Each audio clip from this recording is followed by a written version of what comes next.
राम मंदिर के सीईओ के लिए मांगे गए आवेदन, अधिसूचना जारी, 3 साल का होगा कार्यकाल, होनी चाहिए ये योग्यताएं।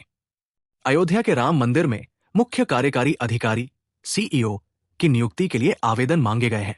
इस संबंध में अधिसूचना जारी कर दी गई है। सीईओ की नियुक्ति 3 साल के लिए होगी और वेतन आपस में बातचीत के बाद तय किया जाएगा। आवेदन करने वाले की सबसे बड़ी योग्यता हिंदू होना होगी। आवेदक 18 जुलाई तक आवेदन कर सकते हैं। 50 से 70 साल तक की उम्र का कोई भी व्यक्ति आवेदन कर सकता है। आवेदक को हिंदी और अंग्रेजी भाषा का अच्छा ज्ञान होना जरूरी है। चीख इंसान ने सुनी, दर्द बेजुबान ने समझा। बस्ती में घूमने वाले कुत्ते ने निभाया साथ, दरिंदगी कर बेटी को मारा। गाजियाबाद में अपहरण के बाद मासूम से दरिंदगी और हत्या के मामले में कुत्ते ने पीड़ित परिवार का दर्द समझा। परिजनों ने बताया कि सुरक्षाकर्मी की लापरवाही के बीच बस्ती में घूमने वाले कुत्ते ने साथ निभाया। कुत्ते की निशानदेही पर बच्ची का शव मिला। रक्षा मंत्री राजनाथ सिंह ने किया व्हाइट कोट सिंड्रोम का जिक्र, बोले व्यवहार में भी हो हीलिंग। रक्षा मंत्री राजनाथ सिंह सोमवार को केजीएमयू लखनऊ के दीक्षांत समारोह में शामिल हुए। उन्होंने अपने संबोधन में डॉक्टरों से कहा कि आपके द्वारा दी गई दवा के साथ ही आपके व्यवहार में भी हीलिंग होनी चाहिए। कई बार मरीज डॉक्टर को देखकर घबरा जाते हैं, इसे व्हाइट कोट सिंड्रोम कहते हैं। कांग्रेस प्रतिनिधि मंडल को काशी टोल पर रोका, हंगामा, पुलिस पर लगाए गंभीर आरोप। मेरठ में छात्रा हत्याकांड के मामले में पीड़ित परिवार की शिकायत लेकर वरिष्ठ पुलिस अधीक्षक से मिलने जा रहे कांग्रेस के प्रतिनिधि मंडल को सोमवार को मेरठ दिल्ली हाईवे स्थित काशी टोल प्लाजा पर पुलिस ने रोक दिया। इसके बाद कांग्रेस नेताओं और कार्यकर्ताओं ने मौके पर जमकर विरोध प्रदर्शन किया और पुलिस प्रशासन के खिलाफ नारेबाजी की। बदायूं में पत्नी की हत्या कर सोकपेट में छिपाया, तीसरे दिन जलाया, पति समेत 3 आरोपी गिरफ्तार। बदायूं के बिसौली थाना क्षेत्र में लापता महिला सत्यवती की तलाश के दौरान पुलिस को 42वें दिन सफलता हाथ लगी। पुलिस के मुताबिक महिला की हत्या कर उसके शव का जला दिया गया। पुलिस ने सनसनीखेज हत्याकांड का खुलासा करते हुए महिला के पति और 2 अन्य आरोपियों को गिरफ्तार किया है। पुलिस के अनुसार पति ने प्रेम संबंध के चलते पत्नी की गला दबाकर हत्या करने के बाद शव को घर के आंगन में बने लैट्रिन के टैंक सोकपेट में छिपा दिया। 3 दिन बाद शव निकालकर श्मशान के पास जला दिया। इस मामले में 6 लोगों की संलिप्तता सामने आई है। गंगा एक्सप्रेसवे पर दर्दनाक हादसा, रालोद नेता आदित्य पवार की मौत, विजय सिंह राणा गंभीर घायल। प्रयागराज से मेरठ लौट रहे राष्ट्रीय लोकदल के पूर्व छात्र सभा के क्षेत्रीय अध्यक्ष आदित्य पवार की गंगा एक्सप्रेसवे पर हुए भीषण सड़क हादसे में मौत हो गई। हादसे में उनके साथ कार में सवार चौधरी चरण सिंह विश्वविद्यालय छात्र संघ के पूर्व अध्यक्ष विजय सिंह राणा गंभीर रूप से घायल हो गए। घटना के बाद राजनीतिक और छात्र संगठनों में शोक की लहर फैल गई। तेज रफ्तार रोडवेज बस ने ई रिक्शा को मारी टक्कर, बच्चों समेत 8 लोग घायल। लखीमपुर खीरी में धौररा सिसैया हाईवे पर चफरिया पुल के पास सोमवार दोपहर करीब 1:30 बजे तेज रफ्तार रोडवेज बस ने पीछे से ई रिक्शा को टक्कर मार दी। हादसे में ई रिक्शा में सवार 3 बच्चों समेत 8 लोग घायल हो गए। घायलों में 5 की हालत गंभीर होने पर उन्हें जिला अस्पताल रेफर किया गया। दुर्घटना के बाद चालक बस दौड़ा ले गया। पुलिस सीसीटीवी फुटेज के आधार पर बस चालक की तलाश में जुटी है। पुलिस ने किया स्पष्ट, नाबालिग दुष्कर्म पीड़िता की पहचान उजागर करना है दंडनीय अपराध, न लगाएं ऐसा कंटेंट। भारतीय न्याय संहिता 2023 और पॉक्सो एक्ट के तहत लैंगिक अपराध या दुष्कर्म से संबंधित पीड़ित की पहचान उजागर करना दंडनीय अपराध है। सोशल मीडिया के विभिन्न प्लेटफॉर्म पर कुछ व्यक्तियों द्वारा थाना छर्रा क्षेत्र की एक नाबालिग दुष्कर्म पीड़िता की पहचान उजागर की जा रही है। उसका वीडियो भी वायरल किया जा रहा है। छर्रा में नाबालिग से दुष्कर्म, दोनों आरोपी भेजे सलाखों के पीछे, पीड़िता खतरे से बाहर, चार्जशीट जल्द होगी दायर। अलीगढ़ जनपद के थाना छर्रा क्षेत्र में एक नाबालिग बच्ची के साथ दरिंदगी की घटना में पुलिस ने कार्रवाई करते हुए नामजद दोनों आरोपियों को गिरफ्तार कर जेल भेज दिया है। पीड़िता की हालत अब खतरे से बाहर बताई जा रही है। घटना 11 जुलाई की रात की है। रात करीब 9 बजे थाना छर्रा पुलिस को यूपी 112 के माध्यम से सूचना मिली कि क्षेत्र के ही रहने वाले 2 युवक किशन गोपाल और संजू एक नाबालिग बच्ची को अपने साथ ले गए। आरोप है कि दोनों ने बच्ची को जबरन शराब पिलाई और उसके साथ दुष्कर्म जैसी घिनौनी घटना को अंजाम दिया। भाजपा नेताओं के स्वागत में थमा ट्रैफिक, जाम में फंसी रही 2 एम्बुलेंस, मरीज हुए परेशान। भारतीय जनता पार्टी के क्षेत्रीय अध्यक्ष रामकिशोर साहू के आगमन पर शहर की यातायात व्यवस्था पूरी तरह चरमरा गई।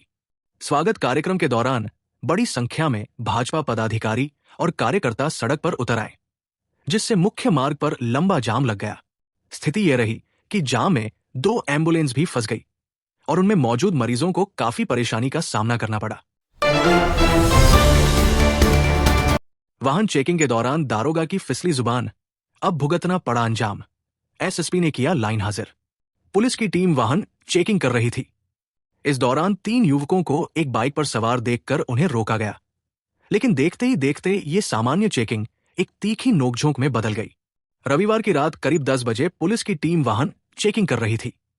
इस दौरान 3 युवकों को एक बाइक पर सवार देखकर उन्हें रोका गया, लेकिन देखते ही देखते ये सामान्य चेकिंग एक तीखी नोकझोंक में बदल गई। वीडियो में युवक पुलिसकर्मी पर गाली गलौज और अभद्र व्यवहार करने का आरोप लगा रहे हैं। वहीं दूसरी ओर पुलिसकर्मी का तर्क है कि युवक नियमों का उल्लंघन कर रहे थे और उनके साथ बदतमीजी की गई। डीएम से मिले सपाई, फास्ट ट्रैक कोर्ट में हो ट्रायल, सरकारी खर्चे पर इलाज और मिलेगा मुआवजा।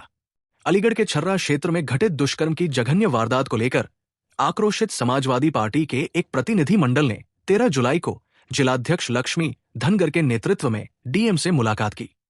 प्रतिनिधि मंडल ने पीड़िता को न्याय दिलाने और उसके परिवार की सुरक्षा सुनिश्चित करने की पुरजोर मांग की।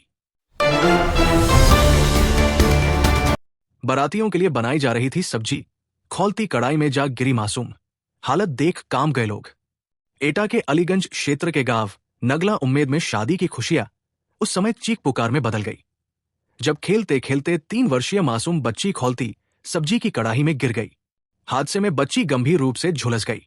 परिजनों ने तत्काल एम्बुलेंस की मदद से उसे सामुदायिक स्वास्थ्य केंद्र अलीगंज पहुंचाया, जहां प्राथमिक उपचार के बाद चिकित्सकों ने उसकी गंभीर हालत को देखते हुए मेडिकल कॉलेज एटा रेफर कर दिया। उत्तराखंड वन विभाग की टीम ने बहेड़ी में मारा छापा, गोदाम से 20 लाख रुपए की लकड़ी बरामद। उत्तराखंड वन विभाग की टीम ने बरेली के बहेड़ी में छापा मारकर धोबी तालाब रोड स्थित एक गोदाम से 20 लाख रुपए मूल्य की खैर की लकड़ी बरामद की है। ये लकड़ी चोरी कर लाई गई थी।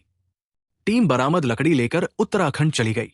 जांच के बाद गोदाम मालिक और लकड़ी चोरी करने वालों के खिलाफ कार्रवाई की जाएगी। वृंदावन में सीवर संकट दूर करने की कवायद, 106 किलोमीटर नई लाइन बिछेगी, 240 करोड़ रुपए होंगे खर्च। नगर में दशकों से बदहाल सीवर सिस्टम में सुधार होने की कवायद जल निगम ने शुरू कर दी है। निगम ने सुधार कार्य और शासन को प्रस्ताव भेजने के से पहले नगर में सर्वे कार्य शुरू कर दिया है। सर्वे में 22,000 घरों में सीवर कनेक्शन न होने और कई किलोमीटर लंबी लाइन न डली होना पाया गया है। इसे लेकर 240 करोड़ रुपए का प्रस्ताव भेजने की तैयारी की जा रही है। पेड़ पर फंदे से लटका मिला युवक का शव, एक दिन पहले ही वायरल हुआ था वीडियो। लखीमपुर खीरी के भीरा थाना क्षेत्र में सोमवार सुबह 26 वर्षीय युवक का शव लखीमपुर भीरा हाईवे किनारे नानक फार्म मोड़ के पास पेड़ पर फंदे लटका मिला, जिससे इलाके में सनसनी फैल गई। मृतक की पहचान अरविंद कुमार गुप्ता 26 वर्ष के रूप में हुई है। वो भीरा क्षेत्र के मटैहिया गांव का रहने वाला था। पुलिस ने शव को पोस्टमार्टम के लिए भेज दिया। एक दिन पहले ही युवक का वीडियो वायरल हुआ था, जिसमें बाइक चलाता नजर आ रहा है। उसकी बाइक पर पीछे लंगूर बैठा हुआ है। पुलिस सभी पहलुओं पर जांच कर रही है। घोड़े को पकड़ने के नाम पर क्रूरता, निगम कर्मियों ने इस कदर कसा फंदा, बेहोश हुआ बेजुबान। आगरा में लावारिस पशुओं को पकड़ने के नाम पर नगर निगम की कैटल कैचिंग टीम की रूह कंपा देने वाली है वानियत सामने आई है। आगरामथुरा हाईवे पर दक्षिणांचल मुख्यालय के नजदीक घूम रहे एक लावारिस घोड़े को पकड़ने के दौरान टीम के कर्मचारियों ने क्रूरता की सारी हदें पार कर दी। बेतरतीब और अमानवीय तरीके से घोड़े के गले में रस्सी का फंदा कसकर उसे सरकारी वाहन में जबरन खींचने का प्रयास किया गया। बर्बरता के कारण दम घुटने से बेजुबान तड़पते हुए बीच सड़क पर ही बेहोश होकर गिर पड़ा। प्लॉट का झांसा देकर ऐंठे 8 लाख रुपए, किसी और को बेच दी जमीन, बाउंस हुए चेक तब खुली पोल। आगरा में प्लॉट बेचने के नाम पर एक रिटायर्ड सैनिक से 8 लाख रुपए लेने के बाद आरोपी ने वही जमीन किसी और को बेच दी।